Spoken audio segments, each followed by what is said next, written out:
আজকে যাদের জন্য এই অনুষ্ঠান, আমি তাদের নাম ঘোষণা করছি এবং তাদেরকে জাতীয় নাগরিক পার্টি এনসিপিতে স্বাগত জানাচ্ছি। আমাদের আজকের এই যোগদান কর্মসূচিতে জাতীয় নাগরিক পার্টি এনসিপির সাথে কেন্দ্রীয়ভাবে যোগ দিচ্ছেন ফেরসামিন হক ইকবাল। উনি আজকের অনুষ্ঠানে উপস্থিত হতে পারেন নাই, উনি বিদেশে আছেন। আমরা করতালির মাধ্যমে ওনাকে স্বাগত জানাই। ওনার ব্যক্তিগত পরিচয় আছে, উনি সামাজিকভাবে রাজনৈতিকভাবে সচেতন একজন ব্যক্তি, কিন্তু ওনার আরেকটি পরিচয়, ওনার একটা পারিবারিক লেগেসি আছে। শেরে বাংলা ফজলুল হকের উনি নাতনি। এবং আমরা জাতীয় নাগরিক পার্টি এনসিপি আমাদের যে জাতীয় নেতৃবৃন্দ শেরে বাংলা ফজলুল হক, হোসেন শহীদ সোহরাওয়ার্দী, আবুল হাশিম এবং মাওলানা ভাসানী, যোগেন মণ্ডল, আমরা ওনাদের রাজনীতিকে ধারণ করি। ওনাদের পরিবারের, ফজলুল হকের পরিবারের একজন সদস্য হিসেবে উনি বরিশালের কৃতি সন্তান হিসেবে কাজ করবেন এনসিপিতে। এছাড়া আমাদের সাথে যুক্ত হচ্ছেন আপনাদের কাছে খুবই সুপরিচিত মুখ, সোশ্যাল মিডিয়ার সুপরিচিত মুখ, নুরুজ্জামান কাফি। নুরুজ্জামান কাফিকে আমরা স্বাগত জানাচ্ছি। উনি আমাদের জুলাইয়ের সহযোদ্ধা, জুলাইয়ের কমরেড। সোশ্যাল মিডিয়ায় ওনার অত্যন্ত গুরুত্বপূর্ণ ভূমিকা উনি রেখে যাচ্ছেন। বিগত সময়েও বর্তমান সময়েও বিভিন্ন রাজনৈতিকভাবে মানুষকে সচেতন করার চেষ্টা করে যাচ্ছেন। ফলে তরুণ প্রজন্মের একজন প্রতিনিধি হিসেবে ওনাকে আমরা স্বাগত জানাচ্ছি। আমাদের সাথে আজকে আরও যোগ দিচ্ছেন জুলাই গণ অভ্যুত্থানের আমাদের আরেকজন অন্যতম সহযোদ্ধা, আমাদের ঢাকা বিশ্ববিদ্যালয়ের আমাদের একজন সহযোদ্ধা মহিউদ্দিন রনি। উনিও আপনাদের জন্য খুবই সুপরিচিত মুখ, এবং মহিউদ্দিন রনিকেও আমরা স্বাগত জানাচ্ছি। সেও বরিশালের সন্তান। আমরা জুলাই গণ অভ্যুত্থানে যে ঐক্যের জায়গায় ছিলাম, এনসিপিতে একইভাবে ঐক্যবদ্ধভাবে আমরা কাজ করে যাব, সে প্রত্যাশা ব্যক্ত করছি। আমরা আরও স্বাগত জানাচ্ছি আমাদের অন্যতম আজকের এই আয়োজনের প্রধান আকর্ষণ ইসাক সরকার।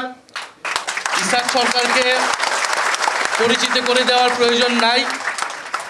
ইসাক সরকার সম্পর্কে আপনারা সবাই জানেন। উনি জাতীয়তাবাদী ছাত্রদল, জাতীয়তাবাদী যুবদলের কেন্দ্রীয়ভাবে উনি নেতৃত্ব দিয়েছেন, সাংগঠনিক সম্পাদকের দায়িত্ব পালন করেছেন। ফ্যাসিবাদ বিরোধী আন্দোলনে অসংখ্য মামলা ওনার নামে ছিল। ফ্যাসিবাদ বিরোধী লড়াইয়ের অন্যতম আমাদের সহযোদ্ধা।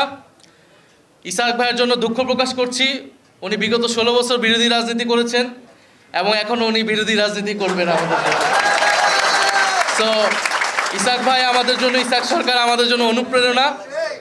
উনি 16 বছর অনেকেই লড়াই করেছেন, কিন্তু যেই সুযোগ পেয়েছে নানা ধরনের দুর্নীতি, চাঁদাবাজ এবং ক্ষমতার বলয়ের মধ্যে ঢুকে গিয়েছে। কিন্তু ইসাক ভাই অনন্য উদাহরণ প্রতিষ্ঠা করলেন ন্যায় এবং সত্যের পথে, গণতন্ত্রের পথে।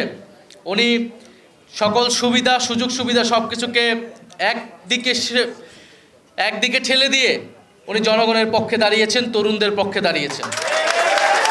ফলে ইসাক সরকার ভাইকে এবং মহিউদ্দিন রনি, নুরুজ্জামান কাফি সহ ফ্লোরা আপা সবাইকে আমরা আজকে স্বাগত জানাচ্ছি।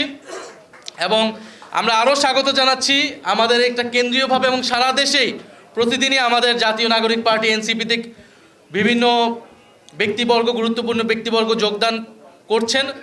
আমরা সবার উদ্দেশ্যে একটাই কথা, আমাদেরকে ঐক্যবদ্ধ হতে হবে, আমাদেরকে সুসংগঠিত হতে হবে, বাংলাদেশের জনগণের পক্ষে দাঁড়াতে হবে। আমরা দেখছি এই সরকার ক্রমান্বয়ে ব্যর্থতার দিকে যাচ্ছে। অর্থনৈতিক পরিস্থিতি টালমাটাল, দেশে গণতন্ত্র নিয়ে আশঙ্কা তৈরি হয়েছে, বিশ্ববিদ্যালয়গুলোর নিরাপত্তা নিয়ে আশঙ্কা তৈরি হয়েছে। সেই জায়গায় ঐক্যবদ্ধভাবে জনগণের পাশে না দাঁড়ানো ছাড়া আমাদের আর কোনো উপায় নেই। আমরা সেই লক্ষ্যে কাজ করে যাচ্ছি। ইনশাআল্লাহ আমরা খুবই শীঘ্রই আমরা সংস্কারের পক্ষে, গণভোট বাস্তবায়নের পক্ষে জাতীয় নাগরিক পার্টি এনসিপি থেকেও আমরা কাজ করব। এবং ইসাক সরকারের সাথে ঢাকা মহানগর দক্ষিণের অসংখ্য নেতাকর্মী, ওনার অনুসারী, ওনার হাত ধরে আজকে জাতীয় নাগরিক পার্টি এনসিপিতে যোগ দিচ্ছেন। আমরা তাদেরকেও আজকে স্বাগত জানাচ্ছি। আমরা আরও ধন্যবাদ জানাচ্ছি ঢাকা মহানগর দক্ষিণের সম্মানিত আমাদের প্রেসিডেন্ট, আহ্বায়ক আলাউদ্দিন সাহেবকে এবং আমাদের সদস্য সচিব শাহরিয়ার ভাইকে। ওনাদের সুসংগঠিত প্রচেষ্টার কারণে ঢাকা মহানগর দক্ষিণ আর শক্তিশালী হবে এবং ইসাক সরকার ভাই এখানে আমাদেরকে আরও সামনের দিকে এগিয়ে নিয়ে যাবে বলে সেই আশা ব্যক্ত করছি। আপনাদের প্রতি আবারও ধন্যবাদ জানিয়ে আমি আমার বক্তব্য শেষ করছি। আসসালামু আলাইকুম।